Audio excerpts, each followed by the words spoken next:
Como les he venido diciendo, tengo en el programa un objetivo de ir presentando a los candidatos a la presidencia de la República en el año 2026 y el día de hoy, luego de haber tenido ya varios invitados, voy a presentar con mucho gusto al señor Herbert Kaller Gutiérrez, precandidato presidencial del Partido Patriótico del Perú. Señor Kaller, bienvenido al programa. Muchas gracias por estar acá.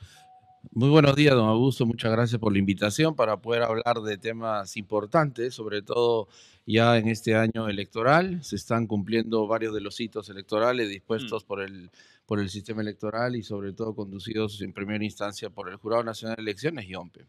La pregunta que le hago a todos mis invitados es: ¿por qué quiere ser presidente del Perú? No es tanto un querer, es un deber, es una obligación. La patria tiene sus instituciones.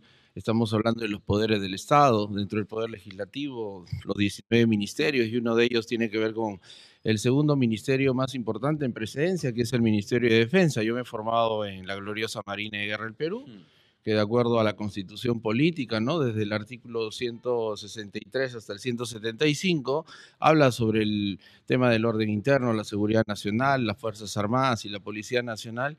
Yo me he formado en una institución tutelar del Estado, he servido a la misma durante 21 años y ahora es mi obligación intervenir, y lo estoy haciendo ya después de 21 años de haberlo hecho en el mundo castrense. Ahora lo estoy haciendo desde hace 8 años en el mundo político, al haber impulsado la fundación del Partido Patriótico del Perú. ¿De qué se trata el partido? Además, quiero preguntarle a usted, porque usted ha sido espada de honor, puesto uno de la promoción del año 2000. ¿Por qué salió de la Marina? ¿Por qué no? Por siempre los espadas de honor van rumbo a ser el comandante general de la institución, y por su juventud veo que usted no en algún momento decidió salir de la Marina. Sí, ¿Qué fue lo que pasó? no necesariamente. O ¿No? sea, si analizamos, hay muchas de las promociones que tienen a sus mejores cuadros fuera de la institución. Lo sé. Y eso también es parte. Y en la Marina particularmente, Sí. donde es gente muy preparada Sí. y digamos que en algún momento dejan la institución porque aspiran a un cargo público, son ingenieros, gente que es muy, muy preparada, ¿no? Seguramente también temas que tienen que ver con el ámbito empresarial, Lógico, privado, y sí. personal. Pero en su caso, ¿cuál fue la En decisión? mi caso, porque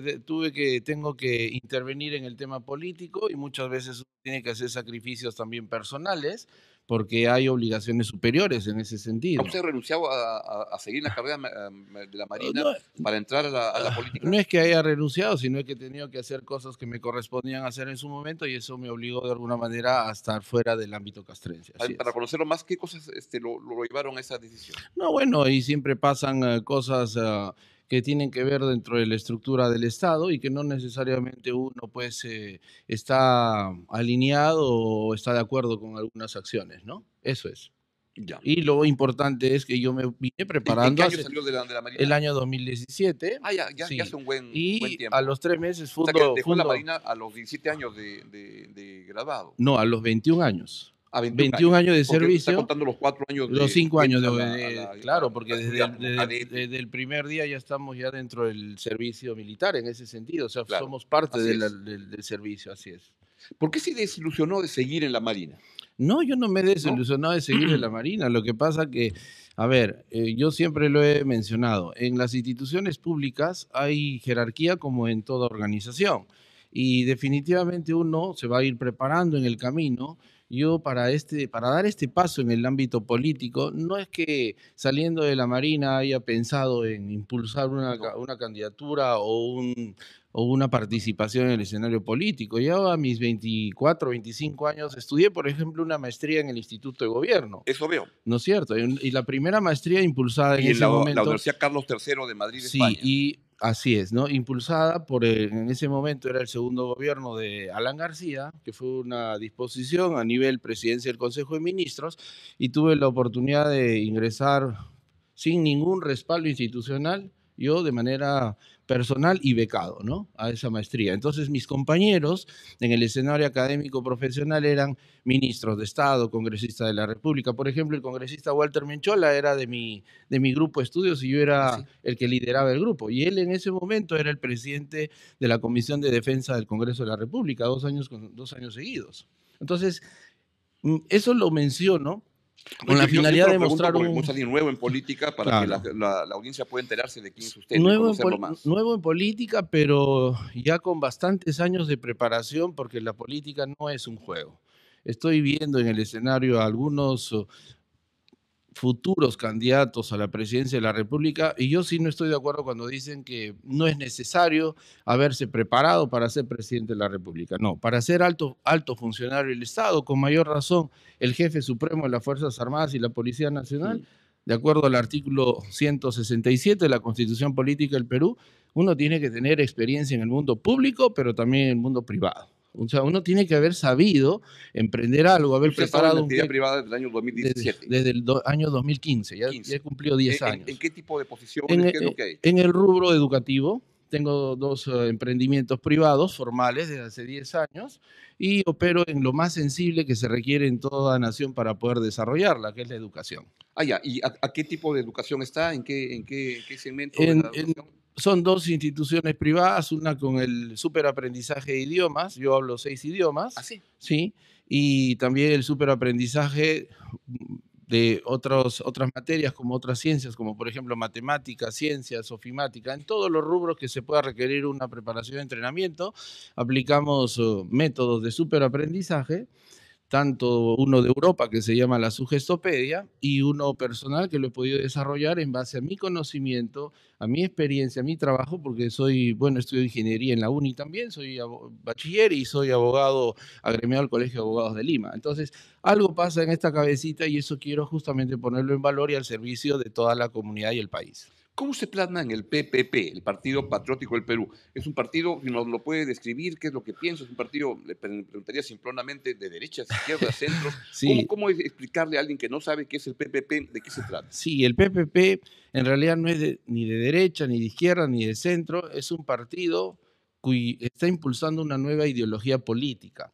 ¿Por qué nosotros no podemos influir ante el mundo? Y estoy seguro que con el trabajo que estamos haciendo y la representación que vamos a tener en el mundo van a empezar a nacer partidos patrióticos también. ¿Y qué significa patriótico, la ideología patriótica en el mundo político? La ideología patriótica. Sí, así es. No es nacionalista, es patriótica. Hay una gran diferencia. ¿En qué se diferencian lo patriótico de lo nacionalista? El nacionalismo, como ya lo hemos venido escuchando incluso en gobiernos anteriores, quiere cerrar las puertas a nivel global, quiere aplicar aranceles, quiere no tener competitividad. El patriotismo más bien impulsa la competitividad, impulsa la meritocracia, impulsa la producción nacional, pero no imponiendo aranceles a la competencia, sino ayudando a los emprendedores y al empresariado, abriendo vasos comunicantes a nivel internacional.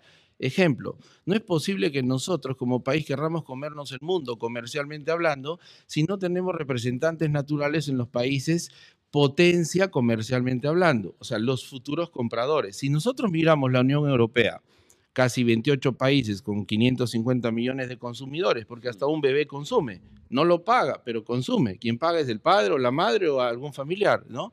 Y también a los 400 millones de habitantes en Norteamérica, con una moneda equivalente y promedio 4 veces más fuerte que la nuestra.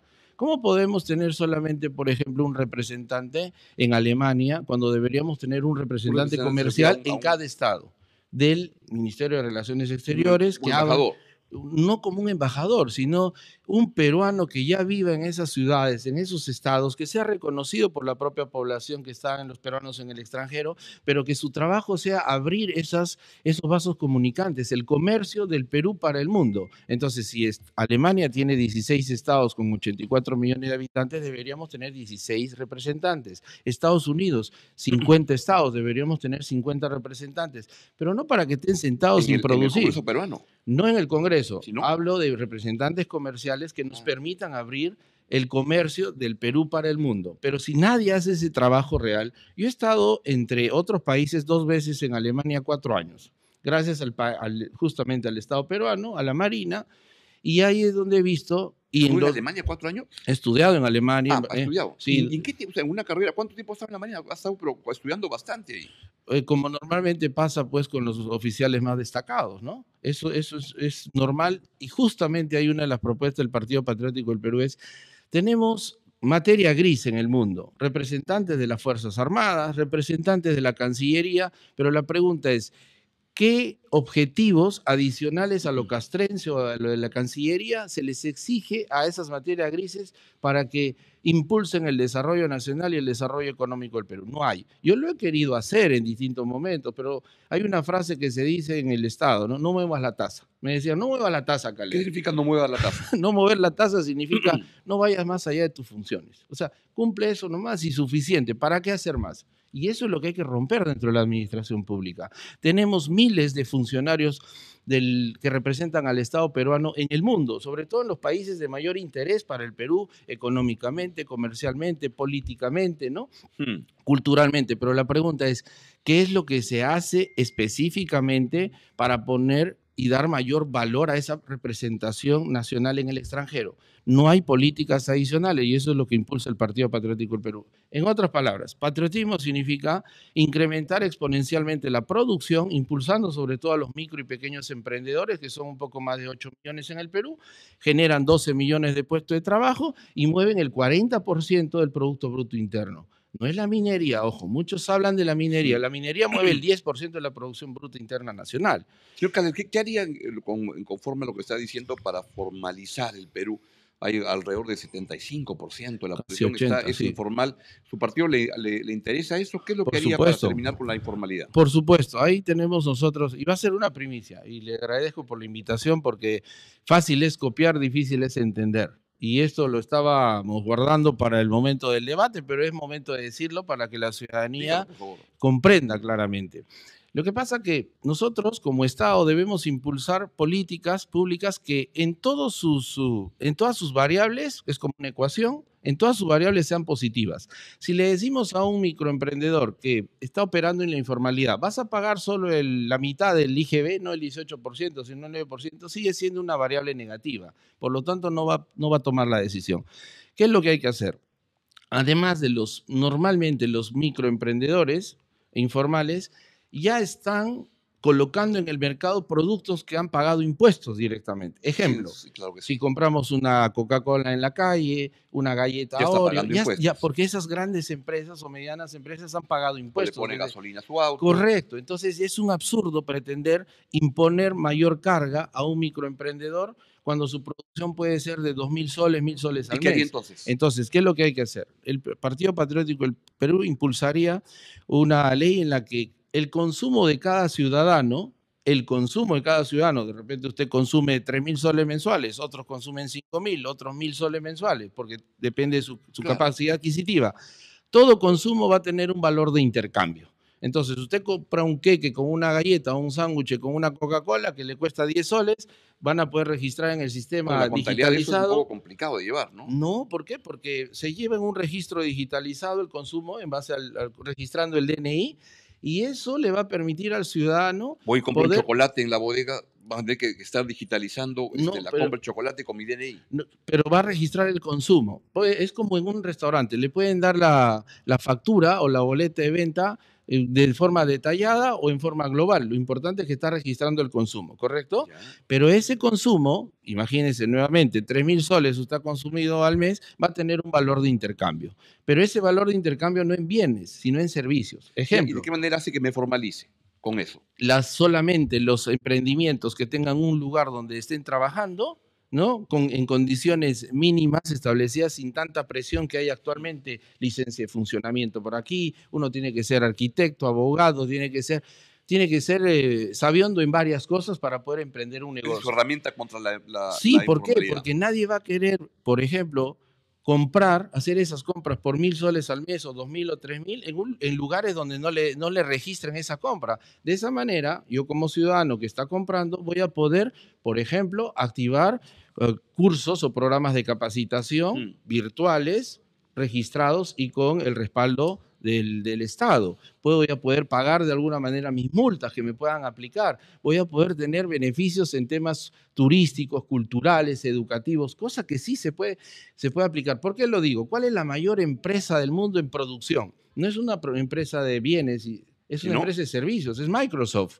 Y en el mundo europeo también, ¿cuál es la mayor empresa que mueve la mayor producción? No es una de bienes, es de servicios, que ha creado esta plataforma SAP, una herramienta de control empresarial. que usan instituciones en el Sí, mundo claro. y empresas. Esa es alemana, es la más potente de Europa. Igual la más Yo siempre potente del creo que mundo el es SAP es una Microsoft. buena estrategia para pagarte tarde tus facturas.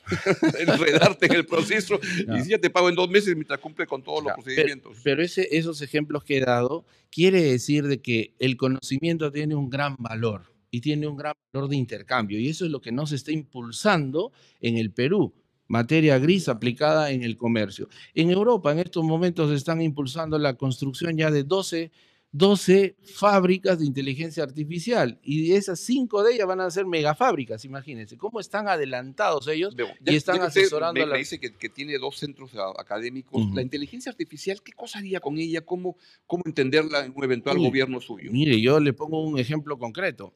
Más o menos el desarrollo, porque es una metodología propia, contenidos estandarizados, y eso es lo que hay que aplicar a nivel Estado en la educación. Hay que estandarizar los contenidos en todo el sistema educativo, o sea, educación básica regular, que impacta a 7 millones de escolares de los colegios públicos, institutos tecnológicos y universidades. La inteligencia artificial, ¿cómo ha intervenido? Y le pongo un ejemplo concreto. La pregunta es cómo lo Concreto. incorporaría en su Mire, gobierno. por ejemplo, ¿no? Antes La de la incorporaría. inteligencia artificial, he tenido que pagar a intérpretes y traductores, he tenido que pagar a empresas especializadas de grabación de audios. Ellos tenían que ir varios días, varias semanas, incluso algunos meses, para grabar las distintas historias de acuerdo al idioma, inglés, francés, alemán. Y eso cuesta miles de soles, la producción, la edición. Es toda una maquinaria que demanda mucha inversión de tiempo, de logística y de dinero.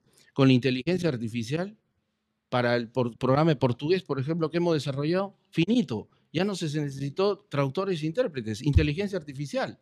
Mm. Imagínense, ya no se necesitó el estudio de grabación con los profesionales especializados que estaban ahí Y la inteligencia por San artificial, Isidro. le pregunto a un candidato, no le hace perder, con el ejemplo que está diciendo, el voto de los traductores en el Perú. No, ¿por qué? O sea, Porque ¿le preocupa que pueda generar desempleo la inteligencia artificial? no, lo que pasa que el mundo se va a ir acomodando de acuerdo a la evolución del mismo. O sea, el mundo, al igual que las comunidades y los países, somos seres vivientes que vamos a ir evolucionando, nos vamos a ir adaptando, Mm. y en base a esa adaptación hay que justamente aplicar ¿Y cómo su políticas. gobierno facilitaría esa adaptación de trabajadores que van siendo como desplazados por las nuevas O sea, en tecnologías? primer lugar, yo lo que diría es, no todo el mundo va a aplicar lo mismo en el mismo momento. Hay países, ya le he mencionado, en la Unión Europea están impulsando la construcción de 12 fábricas de inteligencia artificial y 5 de ellas megafábricas, ¿no? Eso lo acabo de analizar, estudiar y escuchar en el Deutsche Welle, pero para eso hay que hablar alemán, si no, ¿cómo entiendo Usted eso? habla alemán. Y Hablo además le alemán. veo que tiene un entusiasmo por Alemania, por las cosas que ocurren ahí. Es que un es el país primer digno de ir. exportador del mundo per cápita. O sea, es el primer ¿Es el primero? exportador per cápita. Ya no es China o No, per Estados Unidos. cápita, no. De Per manera cápita absoluta, puede serlo, sí, sí. claro. China está en más o menos 3 trillones de dólares, Estados Unidos en 1.9, casi 2, y Alemania está en En 1.7. este orden internacional, usted por lo que le escucho, ¿aprueba o desaprueba el gobierno de Donald Trump que anda poniendo aranceles por todo lado? No, está mal porque a nivel internacional, y bueno, en ese sentido que agradezco pues también las enseñanzas y el aprendizaje en base a la experiencia del ex canciller José Antonio García Belaúnde. Con él tuve la oportunidad de estar 6 meses en cátedra y entender un Eso poco, fue la escuela de gobierno de la sí, del SONAPIM, Instituto la de que dirigía Gobierno. Alan Así García. es, correcto. Entonces, aquí se va a aplicar el principio de reciprocidad. O sea, me impones aranceles, acción-reacción, va a pasar lo mismo. Entonces, un país megaproductor, estamos hablando de Estados Unidos, produce 29 trillones de dólares en producción bruta interna, de 100 trillones a nivel internacional. China está en 19. Nosotros estamos en 0.3, somos un piojo Así a lo es. que deberíamos de hacer, pero somos un país gigante, uno de los 5 países megadiversos que deberíamos estar en el juego del tablero de los mandamases a nivel mundial. Y eso es lo que propone el Partido Patriótico. Deberíamos estarlo. Sí. Para entender su visión de las cosas, por ejemplo, con Petroperú, ¿qué cosa haría? Petroperú lo que requiere, lo que pasa que hay ¿Privatizarla, no privatizarla? no, lo que pasa, ¿Cómo enfrentaría un lo, tema en el cual se pierde mucho dinero en el Perú? lo que pasa que hay mucho mito y también ha habido mucho robo y corrupción. O sea, no puede ser que por ejemplo, el tema de la construcción o la modernización de la refinería de Talara, donde he podido estar varias veces en Talara, en la provincia de Talara, en la región Grau, Piura. Costó 6.000 millones de dólares. Sí, pero debió iba a costar costar la quinta parte o la cuarta claro. parte. Y eso es corrupción, justamente, pues.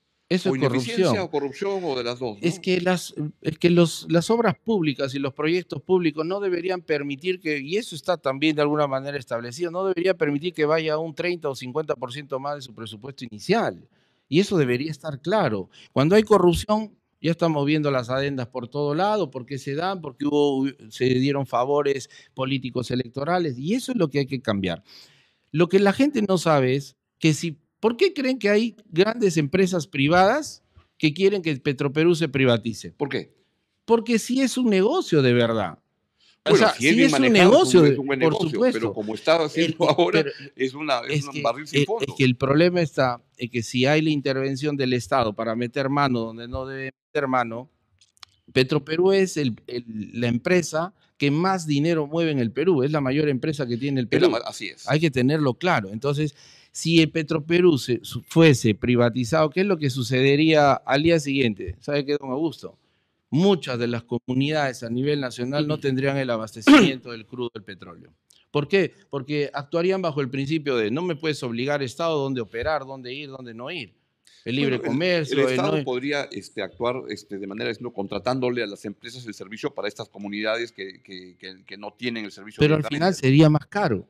Al final sería más caro. Bueno, si la empresa Entonces, si la empresa no pierde dinero, hay, si la empresa hay, estatal pierde dinero, sale carísimo, lo que ¿no? pasa es que no cuentan ni las autoridades. Estoy escuchando, sí, al gerente general hablar un poco más transparentemente en ese sentido. No cuentan todos los costos operativos que que tiene que asumir Petroperú, que son también de Usted lo beneficio de los mantendría dentro del privados, Estado y pero le haciéndolos daría producir, como debe eficiencia. ser, claro. ¿Por qué? Porque si fuese así, don Augusto, no deberíamos tener tampoco educación pública. ¿De qué sirvió los 10? Mire, el 2001 la inversión en educación era de 10.000 millones de soles.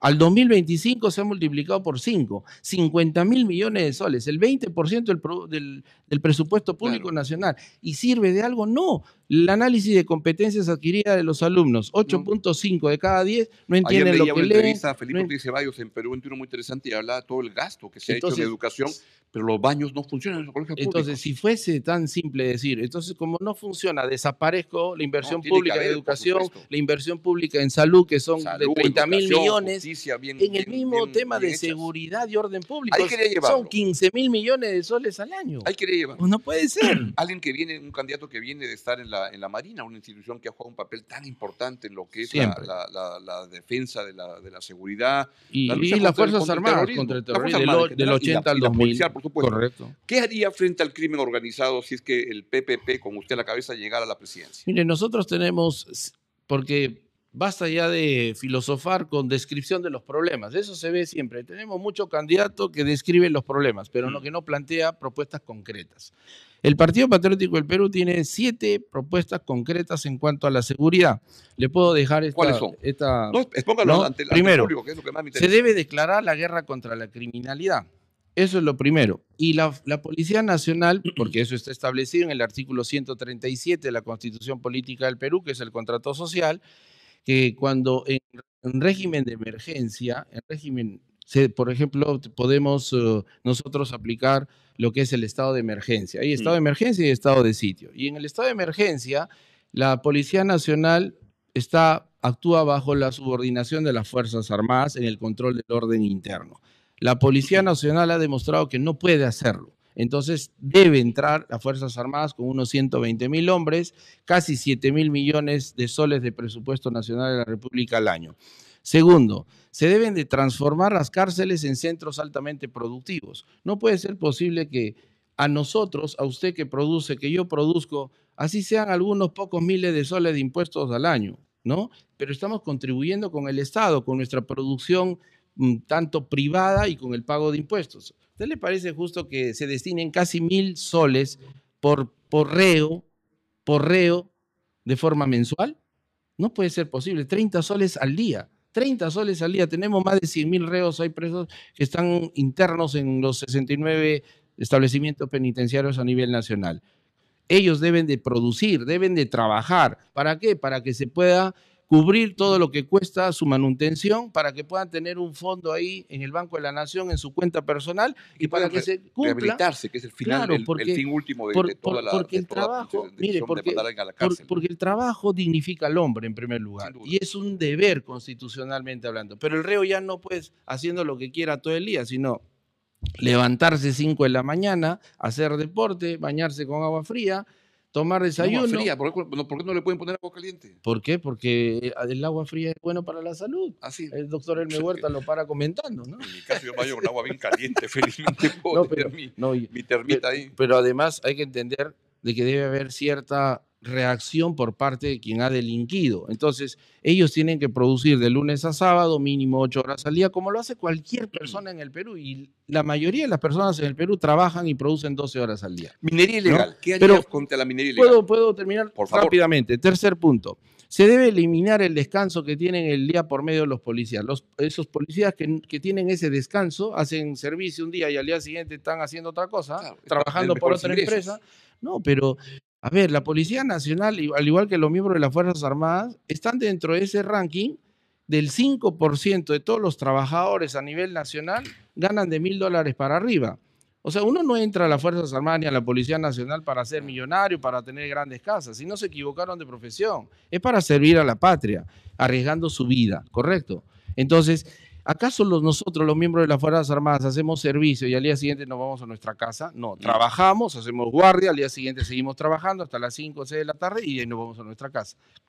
Eso tiene que cambiar. Por eso es que dicen que le falta policías. Deberíamos tener 100.000 policías, tenemos 140.000. ¿Cómo no le va a faltar si empleamos mal los recursos humanos? Claro. Primero, le damos franco al día siguiente y por otro lado tenemos a policías que han sido formados durante 3 años en las escuelas técnicas tocando un pito en un semáforo. Usted, si fuese gerente de operaciones o el CEO de una empresa de seguridad, ¿tendría a una persona tocando un pito en un semáforo habiéndolo formado integralmente 3 años? ¿Cuánta inversión? Correcto. Cuarto, se debe de prohibir la postulación a las escuelas policiales de la plana menor a personas que tengan familiares que estén involucrados en, por ejemplo, en organizaciones criminales. ¿Qué culpa tiene alguien si tiene un hermano choro? No, ya te friega la carrera.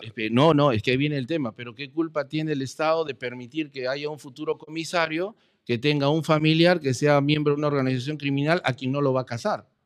Ese es el gran problema. El resultado va a ser que yo como comisario tengo familiares que son miembros de organizaciones criminales, no los voy a, obviamente, perseguir.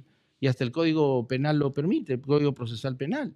Entonces, el interés público es un interés superior en ese sentido para el Estado. Quinto. Creo que va a perder el voto de todos los familiares de los choros en el Perú. Pero la mayoría de los peruanos estamos cansados. Uno tiene que ser claro en esto, no debe ser tibio, o blanco o negro. De ahí se debe implementar el servicio militar obligatorio para los jóvenes que no tienen estas oportunidades. No digo para un joven que esté estudiando. ¿Cómo distinguir el joven que sí tiene o que no tiene? Porque el que tiene y el que está haciendo algo, el que está estudiando va a poder demostrar que está estudiando, se está preparando en un instituto tecnológico, preparándose para el futuro. No le va a generar ningún daño ni ningún problema en el ámbito familiar. Los jóvenes ninis, que ni estudian ni trabajan. Correcto. Entonces, no es una propuesta como la lanzó en su momento Ollanta, que dijo, el que paga ya no hace el servicio. Esto no es un castigo, es la construcción y puesta al servicio de la ciudadanía de oportunidades.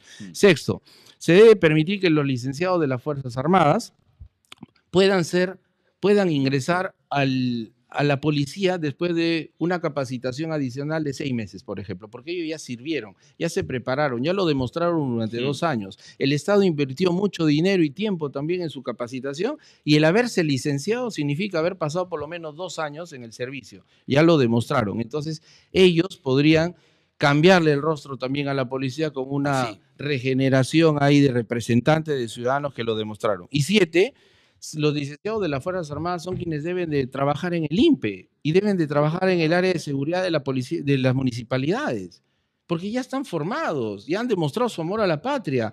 2 años ahí recibiendo una migaja del Estado, no recibiendo un sueldo ni nada, habiendo arriesgado incluso su vida, porque ellos son, la mayoría de los licenciados son los que están justamente en los grupos de las Fuerzas Armadas que están interviniendo en el gran. Está muy interesante lo que plantea, pero para que no parezca que postula a ministro de Defensa, sino a presidente de la República. No. En el caso de la minería ilegal, ¿cómo aplicar estas ideas a ese problema específico? Bueno, Es que la minería ilegal requiere un control y una sanción ejemplar y rápida. Una cosa es la minería informal o artesanal, Sin duda, son muy otra cosa es diferentes. la minería ilegal, porque los mineros artesanales e Me refiero a la informales, minería vinculada al crimen. no, pues eso se tiene que combatir. Por ¿Cómo? eso le digo, es que si tenemos a los 120.000 hombres de las Fuerzas Armadas que están en los cuarteles y en las bases navales, cuando el problema es interno, nuevamente apelo a los artículos constitucionales. Artículo 171. Las Fuerzas Armadas y la Policía Nacional participan en el desarrollo económico y social del país y garantizan el orden interno. ¿Qué orden están garantizando? Y es porque las Fuerzas Armadas no están saliendo y no están yendo a los lugares donde se sabe hay minería ilegal, donde se sabe Pero ahí que hay plantearía crimen un organizado. combate tipo el que se hizo contra Sendero o algo así. Hay que aplicar la fuerza del Estado. ¿Y por qué? Porque no es posible que estén matando Ahora, yo una vez conversé todos con los días. una persona muy inteligente, la Marina tiene oficiales muy, muy inteligentes, debo decir, que me decía que cuando se peleaba contra Sendero, la Fuerza Armada cambió y las cosas comenzaron a dar resultados cuando entendió que había que ganarse a la población y que la población no era un enemigo. Claro, Y la por población, supuesto. como por ejemplo en la película de Pancho Lombardi que están dando en estos días, está estupenda la película, refleja cómo la población era la principal perjudicada, porque venía a Sendero, ponía la bandera roja para que no le haga nada, venía la Fuerza Armada, ponía la bandera del Perú para que no le haga nada, pero en ese caso la Fuerza Armada se fue ganando Sí. a la población. En este caso, ¿cómo ganársela cuando lo que se ve es que una parte importante de la población depende económicamente de la minería ilegal? Pero ¿Cómo nuevamente, cambiar eso? estamos... Porque de ahí sale el colegio Claro, de mis hijos, de ahí sale la alimentación y todo. por eso hay que diferenciar minería ilegal versus minería informal Igual la minería ilegal artesanal. da chamba a mucha gente, ¿eh? Sí, pero es ilegal. Al ser ilegal no Ya, debe pero yo vivo de permitirse eso. eso. ¿Cómo hago cuando 500.000 de personas vive? Antauro Humala vino acá y Ya, le dije, es oiga, que- por usted no voy a es votar. que- Y me dijo, muchas gracias, porque si tú decías que votabas por mí, perdía 500.000 de Claro, votos de la minería ilegal. el Ministerio de la Producción y otros ministerios no están haciendo su trabajo. Lo mismo pasaba, por ejemplo, con el sembrío de coca, ¿no? De la hoja de coca. ¿En dónde? En la Claro. región San Martín, donde he estado varias veces en los últimos meses. Ellos ahora están exportando y produciendo cacao. El tema es que el Estado está asumiendo un rol eminentemente pasivo, no está impulsando la industrialización, no está impulsando la producción nacional en distintos sectores. Tenemos un ministro de Energía y Minas que en, en lo que es el Perumín en Arequipa, en su edición 38, dijo que si falta agua hay que priorizar a la mina y no al agro. No se ha dado, nadie le ha enseñado, me parece, que el agro genera 4 millones de puestos de trabajo y la minería solamente 250.000, 250.000. Ya veo. O sea, entonces tenemos autoridades que no saben dónde están paradas, por eso es que tenemos estos problemas. El Estado tiene que promover la generación de riqueza. No estoy diciendo que debe tener empresas estatales, debe de abrir los vasos comunicantes a nivel internacional. Si somos uno de los 5 países megadiversos del planeta, ¿cómo es posible que no estemos dentro de los 10 primeros países países exportadores de alimentos del mundo? No estamos ni en el ranking de los 20 Tenemos primeros. el territorio, insumos. Bueno, en algunos rubros somos, por ejemplo, el principal exportador de arándanos en el mundo hoy en día. Uva Cuando también, hace una década no había ni un arándano. uva, y también estamos peleando Claro. el primer puesto con México de la palta. Así por estamos supuesto. avanzando muy bien en eso. Pero debería ser un impacto brutal y masivo en varios temas. O sea, en Le pongo varios... un tema del día. Si usted Ajá. fuera presidente de la República, ¿qué haría en el tema del transporte? Me informan que se están registrando en ese momento bloqueos en varios puntos de la capital a cargo de los transportistas. No es solamente un apagado de motores, sino que están bloqueando el tránsito Sí. y reclaman porque hay como 200 muertos de los 1.200 que han muerto en este año de homicidios. Correcto. Son del sector. Esto ocurre especialmente en las partes extremas de la zona sur y Sí. norte de Lima. ¿Qué haría si usted fuera presidente? Y no solo eso, están bloqueando ya toda la región Cajamarca, ¿no? Las principales entradas y salidas a lo que es la carretera Ibe-Launde. Así. Entonces, justamente las propuestas en seguridad garantizarían la seguridad de la población y de los empresarios y emprendedores. Ellos, los transportistas, son emprendedores también, formales, en algunos casos informales, pero ellos son afectados. 7 personas son asesinadas todos los días. 9 de cada 10 asesinatos realizan con armas. Armas. Pregunta, si tenemos 140.000 miembros de la policía, más 120.000 de las Fuerzas Armadas, 260.000, ¿usted cree cuántos días cree que nos bastaría para barrernos a todas las personas y verificar que no estén usando armas de fuego? ¿Cuántos días bastaría? En un mes se barre el Perú, si quiere, pero si es que da órdenes claras. El gran problema es que tenemos una presidente que ni siquiera le habían enseñado que era la jefa suprema de las Fuerzas Armadas y la Policía Nacional. Por eso dijo en algún momento en una conferencia de Yo no prensa tengo ninguna que responsabilidad. no tenía mando. Ella no tenía mando. O Bueno, sea, tiene mando cuando va para que le hagan tatatín, tatatá, para le hagan que la para el protejan desfile, pero por no tiene mando cuando hay que intervenir. ese es el problema. Entonces, si nosotros tuviésemos... Ya, pero Dina Boluarte no es un buen ejemplo de presidente. Le pregunto, No. ¿qué presidencia del mundo le parece que porque usted es alguien que la gente recién lo está conociendo y me encanta tener candidatos como usted para darlos a conocer? Porque como son las cosas en el Perú, de repente usted acaba de presidente de la República, ¿quién lo sabe? Entonces quiero traer a todos y darle oportunidad a todos los candidatos. Si Dios lo permite y el pueblo vota de manera consciente e inteligente. Sí. ¿Qué presidencia del mundo le parece que se parecería más a lo que usted quisiera hacer? Bueno, Milei, Bukele, Trump, Petro, no sé, ¿a quién quisiera? Milei ha demostrado que sus propuestas y su mirada económica era de libro, no era de realidad, ¿De quién habla? de libro, de Milei. De Milei. Sí, claro, porque cuando en su segundo debate presidencial contra Massa, por ejemplo, porque los he analizado muy bien, decía que el Estado argentino no debía intervenir para nada en la economía. ¿Cómo es posible que diga eso? ¿Quién firma el TLC? ¿Quién impulsa los tratados de libre comercio? No es una empresa privada. Él aparecía con esa cosa y decía, Ministerio de la Mujer, fuera, Ministerio de Infraestructura, fuera. No, lo que hay que hacer, y justo lo dije en una entrevista hace poco, el mejor plan que debemos de tener es hacerlos trabajar a los funcionarios y servidores públicos. Ya, pero es fácil decirlo, pero es complicado hacerlo. No, pero es que si uno tiene reglas claras, objetivos e indicadores claros, por supuesto que se puede medir, y el comisario que no funcione, por ejemplo, chao. A eso sí hay que ser chao. O sea, no es responsabilidad y no es culpa de las instituciones como tal.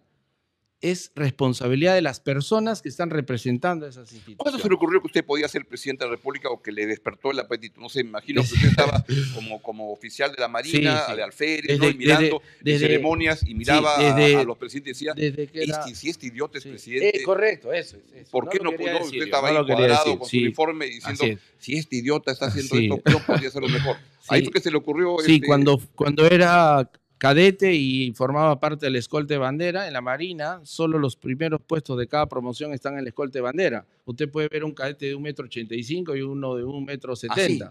Ahí lo que manda es la capacidad. Por notas es que no van es por pinta, el tamaño, blanquito, no. Entonces no ve una homogeneidad en cuanto a apariencia física, sino más bien a capacidad mental, ¿no? Intelectual. Y usted era primer puesto, claro. Esto muy distinguido, ¿no? Como era primer puesto, formaba parte de la escolta, la única escolta que había en esos momentos. Usted es más o menos chato, digamos. Sí, bueno, porque siempre tanto no, pero hay cadetes, sí, hay cadetes muy grandotes, 1,80 m, 85, claro que sí. Yo he competido con 5 número 1 de distintas instituciones del país y les he ganado. Por ejemplo, el monitor del Colegio Militar Leoncio Prado. Por ejemplo, el primer puesto... ¿En el Leoncio Prado? No, yo no.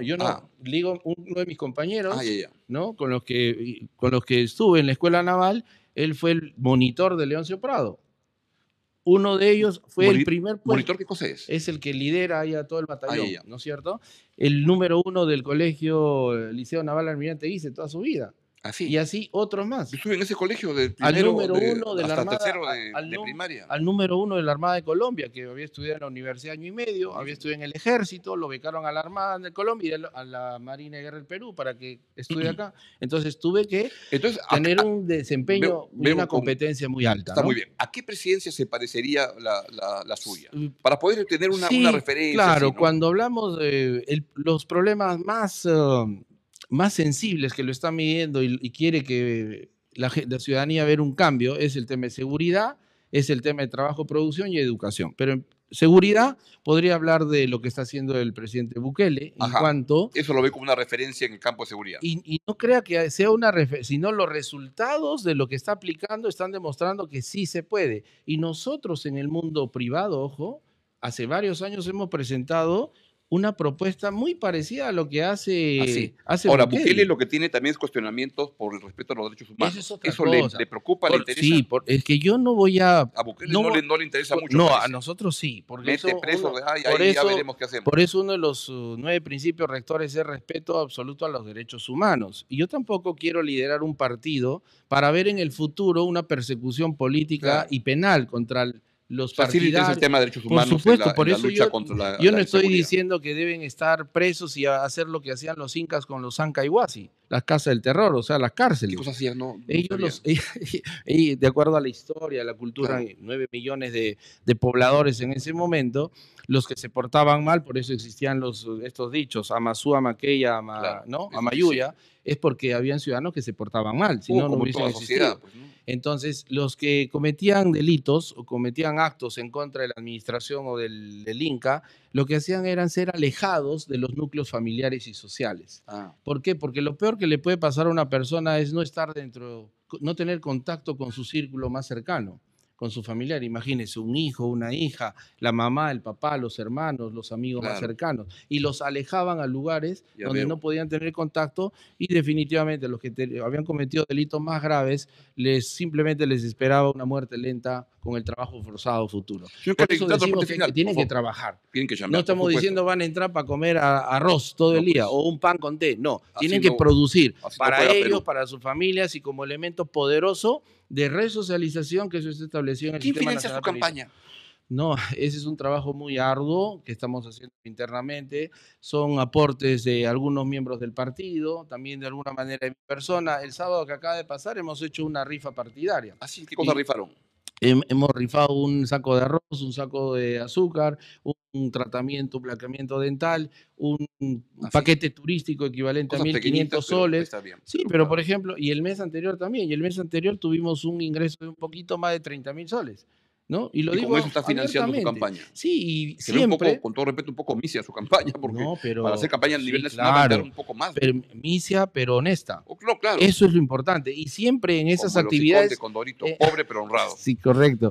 Y en esas actividades proselitistas siempre está presente un funcionario de OMPE.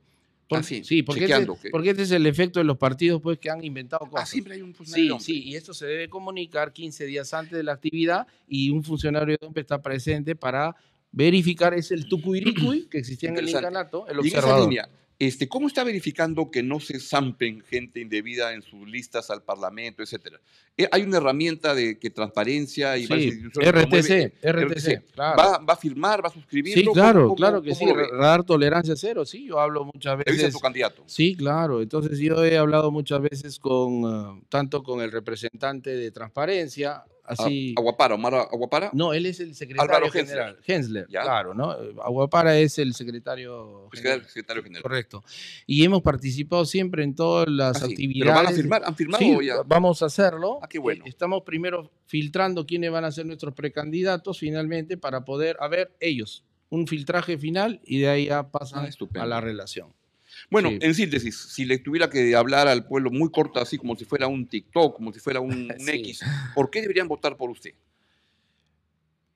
Yo quisiera decir lo siguiente, no es que sea por mí, yo solamente soy un instrumento que está poniéndose al servicio del país para que a través del Partido Patriótico del Perú podamos lograr cosas que no se han logrado hasta ahora. El Partido Patriótico del Perú ha nacido y está moviendo mentes y corazones. Y estamos trabajando para lograr un Perú, alcanzar un Perú que todos queremos y nos merecemos, sobre todo aplicando lo que los incas aplicaban, un trabajo comunitario y positivo, con sus siguientes expresiones. Ayinta Ruguay, hazlo bien. Ayinta Yachay, aprende bien. Y Ayinta Munay, quiere bien. Recuerden, el Partido Patriótico del Perú es el partido más antiguo de todos los partidos nuevos. No estamos llevando vientres de alquiler, no estamos poniendo por poner candidaturas, como van a haber muchos que se han inscrito muy tarde. Ojo con eso, para no tener sorpresas. Y es el único partido con un símbolo blanco y negro y su nombre lo dice todo, patriótico. ¿Quién no se siente patriota cuando trabaja honradamente, honestamente y está batallando todos los días por sacar adelante a su familia y a su comunidad? Muchas gracias Señor por la Herbert oportunidad. Kaller a Gutiérrez, precandidato del Partido Patriótico del Perú, le quiero agradecer mucho que esté en el programa. No va a ser la primera vez, lo voy a seguir invitando, la campaña es larga y tenemos acá en todo el equipo la vocación de traer a todos los candidatos para que todos se den a conocer, especialmente los que todavía están recién entrando, que tienen que hacerse conocer, para que usted pueda tomar una decisión más informada. Le agradezco mucho y estamos en contacto para que usted dé otra vuelta por acá a medida que vaya avanzando la campaña. Igualmente, don Augusto, muchas gracias por la oportunidad. Muchas gracias por estar en el programa.